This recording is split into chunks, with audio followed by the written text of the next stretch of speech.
Ubisoft is an inept and malicious company that hates making unique games. According to an article by Bloomberg reporter Jason Schreier, a big-budget King Arthur RPG codenamed Avalon was being developed by respected Dragon Age alum Mike Laidlaw in Ubisoft's Quebec studio before being trashed by none other than former Ubisoft Golden Boy and disgraced human being Serge Hascoet, who wielded unprecedented power at Ubisoft in being able to kill or greenlight any game that he wanted. In terms of Hascoet, a Ubisoft higher-up once deemed untouchable, despite how he created a workplace culture that led to men inappropriately touching other people, we discussed in a previous video about how he fostered a sexist culture at Ubisoft, and how he was forced to resign once his predatory practices came to light. Yet, one aspect I touched on in the video that was less important than all the people hurt by Ubisoft, Hascoet, and other higher-ups is that Hascoet often stifled creative voices at Ubisoft using his ability to greenlight or torpedo any game. Hascoet liked open-world games with checklists of objectives and strong male leads, and overall those traits describe nearly every Ubisoft game in the last 10 years. As a result, many Ubisoft games released from the last decade feel identical to each other, even ones in entirely different series. Despite having high production values, games in series like Assassin's Creed, Far Cry, or Watch Dogs rarely stood out strongly in Ubisoft's game lineups, and this was in no small part to Hascoet nixing games that could have varied the formula. This brings us back to codename Avalon, the sword and sorcery big-budget Arthurian legend-based online RPG helmed by Laidlaw that would have diversified a Ubisoft lineup that is currently more vanilla than the GOP National Convention. Avalon was reportedly progressing well and was an online co-op multiplayer experience akin to Capcom's Monster Hunter series, which was a major hit. Unfortunately, Hascoet canceled this fantasy series faster than I canceled J.K. Rowling for being a TERF, and despite starting development on Avalon in 2018 and having promise, the project was canceled in 2019 and Laidlaw eventually quit without making a game at Ubisoft. The rationale for the cancellation is due to Hascoet's absurdly high standards. See, Hascoet does not like fantasy as a setting at all. Even though fantasy is one of the most popular genres on the planet right now thanks to Game of Thrones, Hascoet believed he knew better than the market. In fact, in order for Avalon to get his approval, Hascoet reportedly said that the project had to be better than Tolkien, which is absurd. While I am of the opinion that Tolkien's writing style is drier than my non-existent vagina, and that there are better series than his magnum opus The Lord of the Rings, see Wheel of Time, J.R.R. Tolkien's The Lord of the Rings is arguably the most influential fantasy series ever, and for that reason alone, he's the greatest of all time. You cannot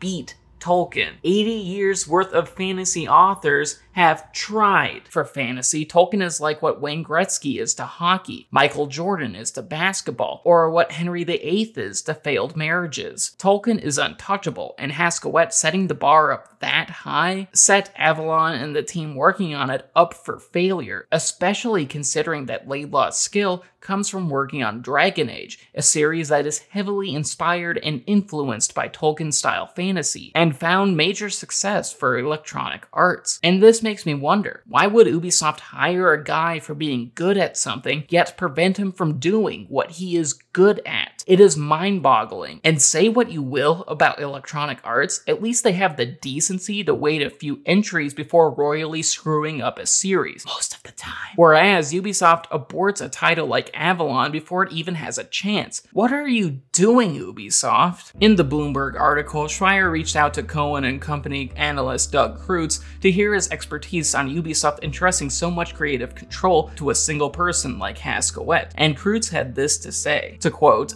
"I think it is a good thing to have a brain trust of a relatively small number of highly experienced, creative, and diverse people, but vesting all that power in a single person is risky." End quote. This should not be too surprising. After all, more people and diversity means that there is a higher likelihood that new and innovative ideas will be published rather than the same repeated creative vision over and over again, like Groundhog Day to the power of 10 Assassin's Creeds that basically play the same. In terms of Avalon, Laidlaw and his team tried to pitch new settings for the game in order to appease Hascoet, but to no avail. Sadly, the project is now dead, likely along with many other unnamed projects that we don't even know about. Hopefully, Ubisoft's lack of creativity on the executive level will change now that Hascoet is gone. While this obviously is not Ubisoft's most pressing issue at the moment, there's a chance that Ubisoft can foster a more creative environment in the future, one that takes risks and is willing to listen